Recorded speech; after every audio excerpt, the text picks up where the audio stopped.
Good evening and welcome to the Monday, November 4th edition of FSU Weather. I'm student meteorologist Ryan Steer, and let's take a look outside at Doak Campbell Stadium. That looks a little different, right? A little bit different from last week. We had our clocks go back an hour over the weekend, and now we've got kind of the end of sunset here on FSU Weather. So we're going to see some darker skies every show for the rest of the semester. 79 degrees right now at Doak Campbell Stadium. Mostly clear with a light breeze about 9 miles per hour. And across the area, we've definitely got those temperatures starting to work their way cooler down, especially near Quincy, 75, Live Oak, 77.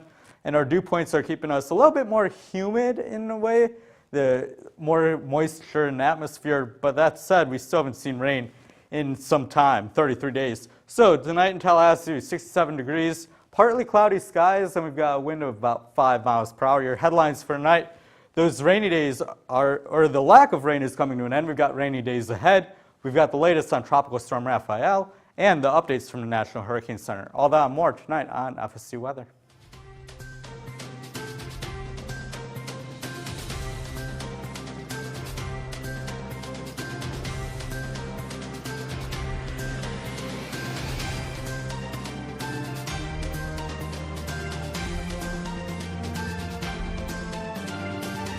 Let's start off by taking a look across the southeast here.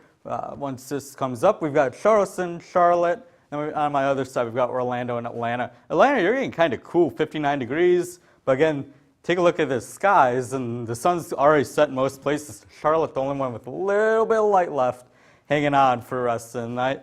But across the southeast, you'll see, kind of with the icons where the sun's already set versus where the sun is still up. And then temperature-wise, we're starting to cool down a little quicker. 61 over in Charlotte, Atlanta. And then as we work our way down this eastern seaboard, we've got temperatures into the 70s.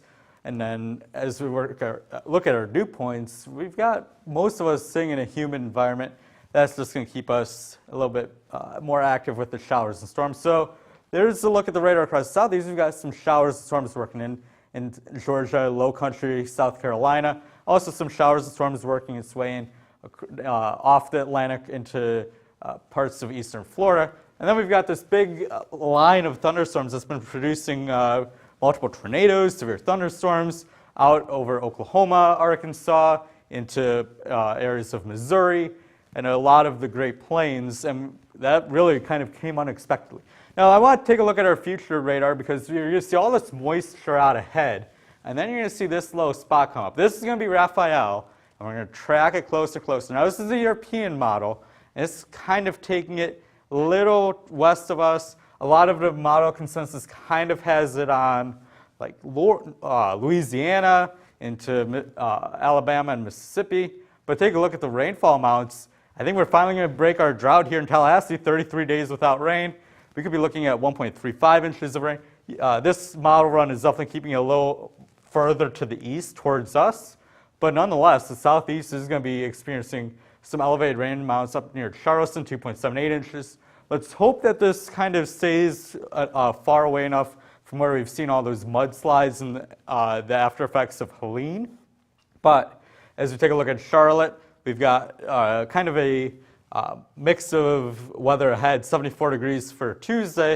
And then as we work our way towards Wednesday, we're drying out. A little more cloud cover by Wednesday as rain chances pop back up. And then by Friday, temperatures around 72 degrees and about 20% chance of rain. As for Nashville, Wednesday is going to be our day that we see most of our showers and storm activity, 77 degrees. And then some of those showers and storms will stick around into Thursday, Friday. Temperatures are just going to dip down just a little bit into the lower 70s. So overnight across the southeast, we've got those showers and storms still pestering their way into Texas and Arkansas.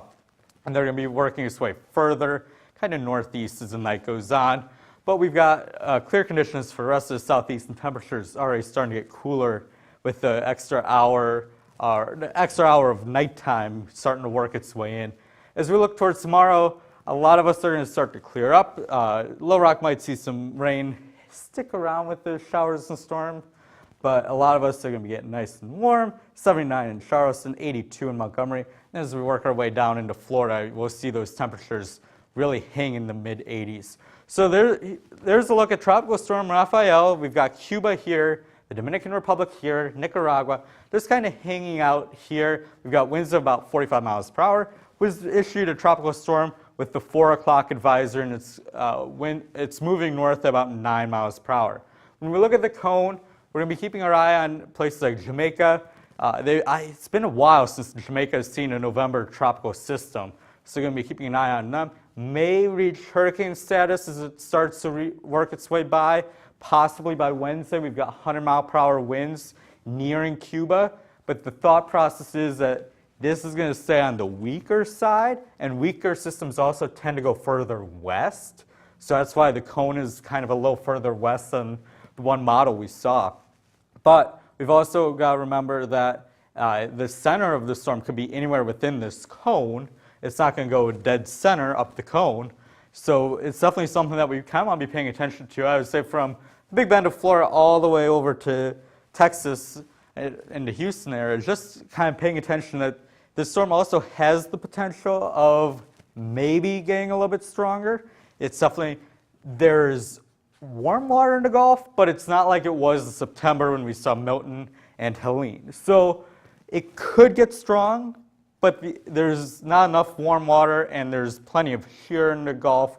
So the thought process is that if it does become something stronger, it'll probably be a lower end hurricane and may weaken by the time it gets to land. Most of the models do kind of have a focus on Louisiana over to the panhandle of Florida, but again, these are going to ebb and flow as we go through the next couple of days. So really, by the time we work our way into late week, like Wednesday, Thursday, Friday, that's when we're going to have a better idea on where the system could be going, and that's when we're going to really want to kind of be finalizing our tropical storm or hurricane plans. One last look now over at Doak Campbell Stadium. We've got, again, those skies. It kind of paints a weird picture, right? Hour off, your internal body clock just seems to be an hour off, but it's going to be getting darker and darker here as we work our way into winter, I guess. So 79 degrees right now, partly cloudy skies, and all across the region we've got temperatures sitting in the mid to upper 70s, a couple spots working our way into the 80s. Now for the radar, we do have a couple showers and storms near I-75 and I-10 where they come together. We've got Lake City, I-75, and we've got Perry seeing a couple of just brief showers working their way through. Nothing too strong.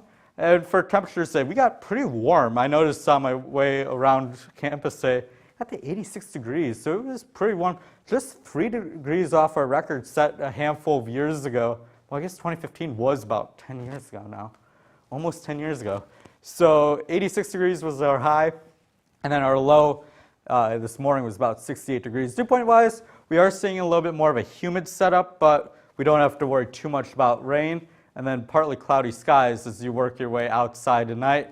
As you start off your day tomorrow, if you're heading out early to walk the dog, go to class, get to Starbucks, we've got temperatures in the low or the mid upper 60s. And then as we work our way later into the day, that's when our temperatures are going to climb steadily. Not as hot as today, though. Temperatures will top out about 82, 83 degrees, and then start to work their way further down by the time we see you tomorrow on FSU weather. So for tomorrow, a lot of us getting up into the mid to upper 80s, 87 Tallahassee. A little bit of relief down by the coast, 81 near Apalachicola, Carabel.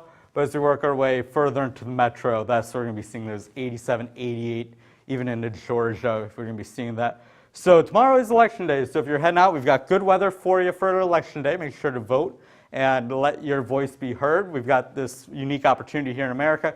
And then as we work our way into Wednesday, Thursday, Friday, that's when our rain and moisture start to work our way in. 60, 90, 60% chance of rain. So make sure as later in the week is when we start to bring your umbrella with you. Make sure you're paying attention to weather as you go out and about.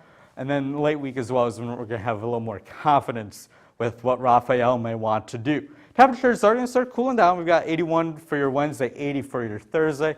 As we work our way into the weekend, you know what? I'll take that. 82, 83 degrees, rain chance to stay on the low side. And then starting off next work week, we're also going to be nice and comfortable. This has been student meteorologist Ryan Stewart. Thanks for watching us tonight and have a great rest of the night.